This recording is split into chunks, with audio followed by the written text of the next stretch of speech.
Last week, it was announced that the Jimmy Kimmel Live late night show on ABC was suspended indefinitely, and the reasons are more complicated than you think. Major broadcasters like Nexstar and Sinclair, which own many ABC affiliate stations, boycotted the show.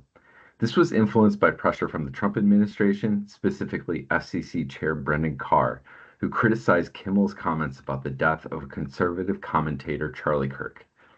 Notably, Nexstar, a major broadcaster and owner of many ABC affiliate stations, is in the process of a 6.2 billion merger with another media company, Tegna. That deal requires approval from the FCC. So we brought back Ocean Media President Dave Coleman and Senior Director of Media Investment Kevin Kozine for a follow-up discussion on the future of late night TV. So many places to start, but is this the worst time in history to be a broadcast network or a late night show host? As long as you've got an NFL franchise rights deal, you're fine.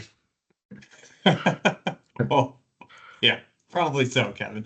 But first, let me just say that when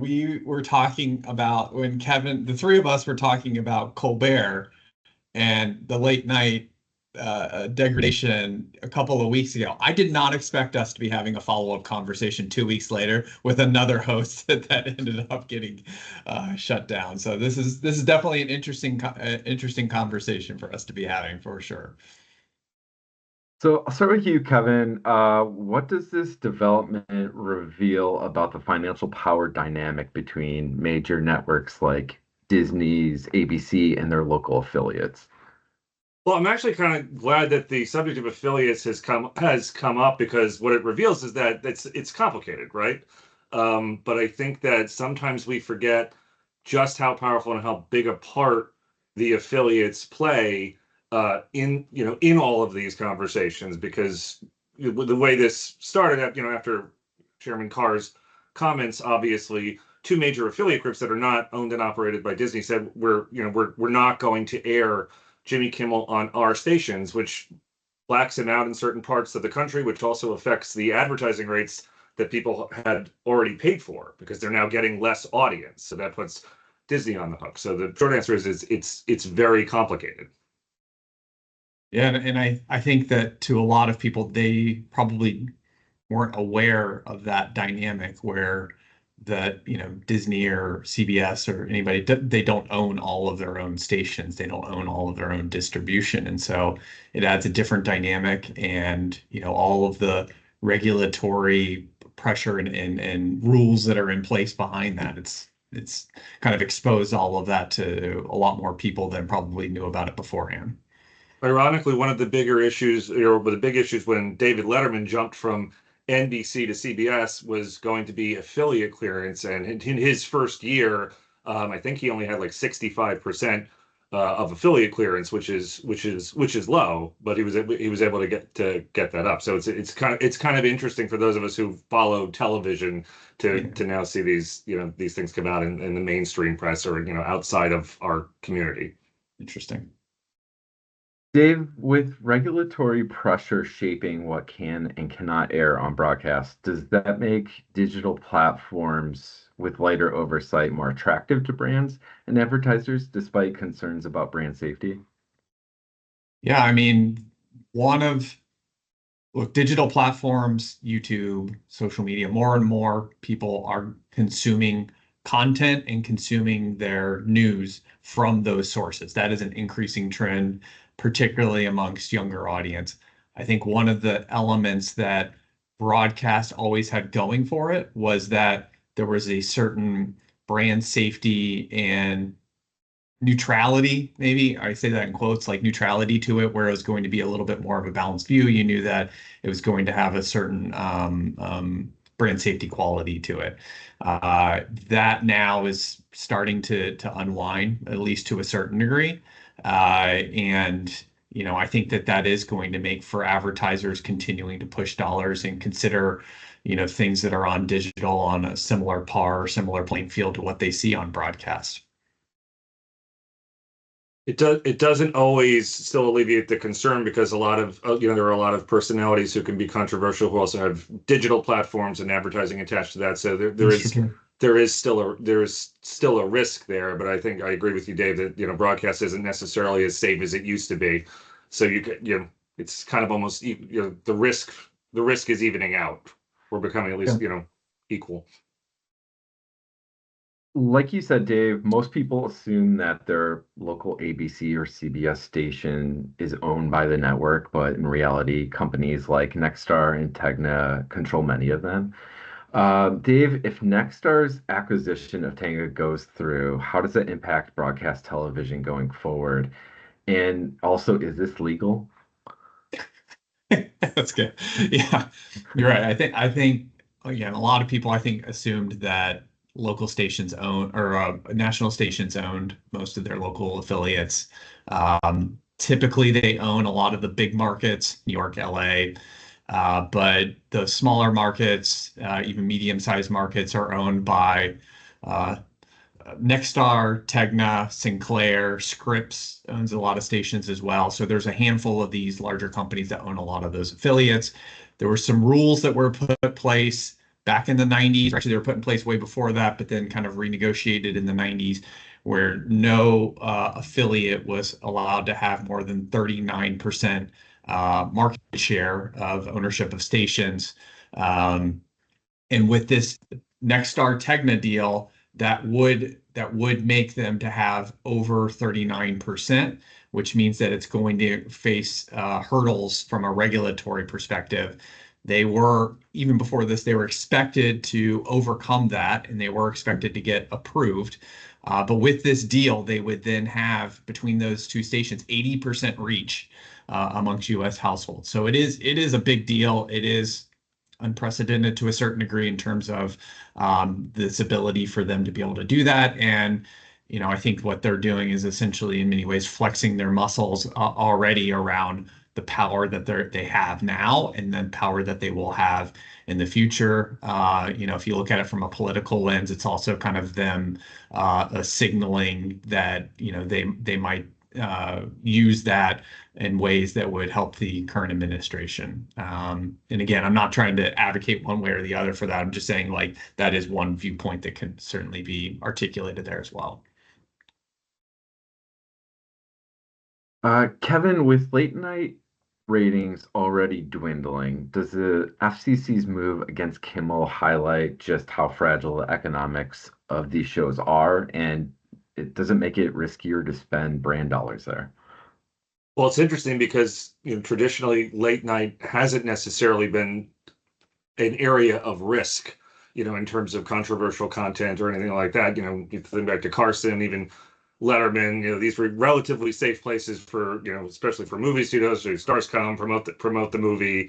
Look at Jennifer Lawrence. All of this. I think it sort of makes, as a buyer, you a little bit more sensitive to when making recommendations, sort of just making sure you're transparent and saying, to a client or whoever it may be, that this, there could be some risk associated with these hosts, or if you're looking to stay away from controversial content, just bear in mind. But I think it's just sort of another bullet in the gun of where late night has been an area of diminishing returns, and this additional risk, is sort of helping the demise along. Yeah, I think so many, we talked about this in part one, is that so much of the demise is coming from things like podcasts, where you're able to produce it cheaper, get distribution out digitally much faster, and there's going to be a lot less pressure around regulation. You can say pretty much whatever you want. And I think that this, for the most part, brands have not shied away from that. They kind of know what content they're buying at the time, and they can decide whether they want to be part of that or not. And I think that this is, just the next step within that. I think it is going to be a struggle for late night in the future, though. But again, I think it was already coming. This is just more of it. If ratings were already weak, did the FCC just speed up the collapse of what was inevitable, or did they fundamentally change the trajectory of late night? What do you think, Dave? I think it was coming. Like Kimmel is going to move on. He's going to have his own video podcast, and he's going to do just fine. And we'll probably be making jokes about this for years to come. So I just think that that's where the world is headed from a late night perspective, and this just accelerated it. It wasn't even just the ratings in decline; the revenue is in decline. Yeah. I mean, I think it's dropped by 50% since 2018. So the FCC really, they kind of stabbed somebody who was already dying, basically. So it was coming either way. Despite what you just said, I think back to like the late night wars, with like Conan and NBC going through their thing. Anytime some disputes of late night have seeped into the headlines, there seems to be a renewed interest. I know that's not the same thing here, but do you think that there will be some kind of resurgence or renewed interest in late night TV? Yeah, for sure, because you just introduce some new topic, some new hit moment that people want to understand better.